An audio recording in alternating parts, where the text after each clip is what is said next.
So the official definition of dyslexia was put together by an organization called IDA, and you see the citation there at the bottom of your screen. IDA stands for the International Dyslexia Association. So as I go through this, I'm just going to point out some important aspects of their definition. And I want you to know their definition is evolving and changing, and it will probably change again relatively soon based on research that keeps being uncovered.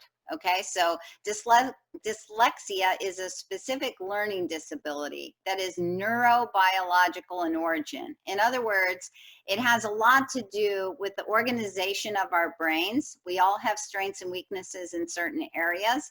And if your weakness happens to fall in these key areas that we need for reading and writing,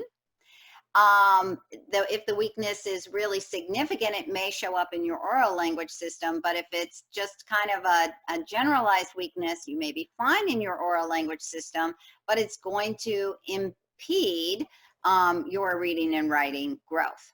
It's characterized by difficulties with accurate and/or fluent word recognition. So we had word recognition skills we were using, and by poor spelling. That's one of the big hallmarks, is children may end up with very mild weaknesses in reading and writing, but their spelling is atrocious. So spelling is really a big red flag, although many of us struggle with spelling because spelling's hard in the English language, and difficulty with decoding ability. So I'm really highlighting these areas that are highlighted for you in this definition. So decoding is the ability to see a letter and know what sound sounds it represents. And be able to kind of track those sounds across a word accurately. So sometimes the decoding thing, that's obviously another big red flag. Sometimes that's obvious to people, sometimes it's not, because depending on what kids also bring to the table, their kind of not so great decoding skills may or may not be obvious. Right, so, but usually they're not very accurate readers. Right. The word recognition for some children can be, they're not fast at recognizing words. They might always need to sound out. They may have difficulty sounding out, but even once they learn that, or they may know a word on one page, turn to the next page, and same word is there, but they just don't recognize it again. So those are the kinds of word recognition weaknesses we see. If you notice, the next thing highlighted said there's a phonological component that's part of the language system. So if language is in our left hemisphere, if you think of this area that's kind of behind the left ear, it's this region of our brain that monitors, tracks, processes all sound information. And so we can have weakness in this area that I said is unexpected in relationship to how smart kids are, how verbal they may be, you know, how what good listeners they are. It doesn't have anything to do necessarily with their oral language system, which is speaking and listening, but it can also coincide with weakness there, okay? And the end result, unfortunately, is reduced reading experience, which further puts kids further and further behind.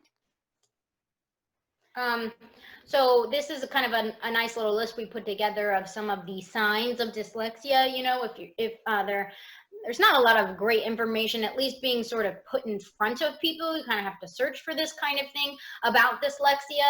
And I know a lot of people kind of are starting to wonder, you know, when you start to see a few of these things, how do I know? So what I would say is, while every child with dyslexia is probably not going to present with every single one of these, although my most severe kids probably do, I would say what you're looking for is kind of a cluster of symptoms. If there are 3 to 4 things across this list that your kid is doing, then, you know, you may be looking at a struggling reader or writer. I would also consider that sometimes you may not know if your child's doing one of these things. You have to take a close look at their reading and writing skills and really ask yourself what I'm seeing. So, for example, you know, poor memory for letters and sounds, that might stick out to you if you're having a child read out loud to you. It may not so much if you're just handing them books and say, you know, go ahead and read this. And they're like, done, I read it. You know, you don't really know that unless you're kind of dynamically assessing that skill. Poor sound tracking, again, looking at words, particularly unfamiliar words, is a great place to look at this with. Kids can have pretty good memories sometimes and be good at recognizing familiar words they've seen a lot, even though they're actually not sound tracking across that. So one thing we might do is have them look at what are called nonsense words or non-words to test this kind of thing, or just a big word they've never seen before, right? Poor reading accuracy is something people often don't really understand. You can have a child who seems like they read really smoothly, but if you actually look at the percentage of words that were correct versus the percentage of guessing or skipping that was going on, it wasn't actually that accurate. So be careful about that. Slow rate of reading. I was just going to make the point, sometimes kids will be reading and they're saying basically the meaning of the text that's there, but they're actually not reading the actual words that are in the text. That's not accurate. If they're looking at a picture of a horse and they say pony and the word on the page was horse, that's not accurate, even though they might have gotten the idea, right? Often, kids make guesses based on all kinds of other things they can recruit, like images if they're there. So slow rate of reading tends to stand out to us, right? If it's really slow and belabored, that's something that parents tend to notice, educators tend to notice that. It can be the case in a student with dyslexia. Sometimes they could be quite fluent, but typically are inaccurate in that case. Word form memory and word recognition, that's what Rita talked about on the previous slide. I thought you knew this word, you knew it that page, you didn't know it on this page, or you knew it yesterday and you don't know it today. So poor spelling, we said, was a huge hallmark. Inconsistent capitalization is something that you're going to want to look at in their writing. If you see a lot of random capitalization in the middle of words and sentences where it should not be, that indicates that there's confusion between the symbols and also confusion about the rules of when we use those. But a lot of substituting capital letters tells us that some of those more confusing lowercase letters, they're just not so sure about, so they put a capital in there. I remember doing that when I was an early reader. And I'm not, a struggling reader, but early readers will do that kind of thing too. So that persistent behavior is a sign of dyslexia. Right. Letter reversals, same thing. If they persist, it's typical and very, very new, kids. It's not typical if it's persisting for 2 and 3 years beyond. That poor retention of things you've taught them that have to do with reading and writing, guessing and skipping when they're reading, that harkens back to accuracy. Reduced reading comprehension can be a skill they bring to the table that is, already weak because they have a weakness in their comprehension in their language system. Or it could be that their comprehension is, reduced because their reading fluency and accuracy is so poor that obviously that affects your understanding of the text. So that one can be tough to tease out, sort of the reasoning behind it. But if you're noticing any kind of, reduction in comprehension skills, they just didn't seem to kind of quite follow what they read, then that can be a sign. Reduced writing skills, it's pretty common that writing, there's going to be some aspect of writing that is a struggle, whether it's just spelling or not. It could just be spelling, but writing is a deep skill. It's a tough skill. Typically, you'll see either, whether it's this flow of thought, getting the thoughts onto the page, that's a struggle.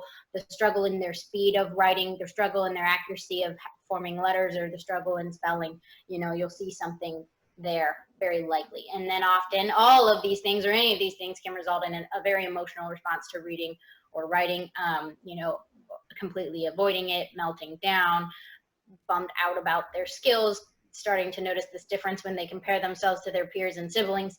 That is a sign that there's not something progressing very well. So. Right.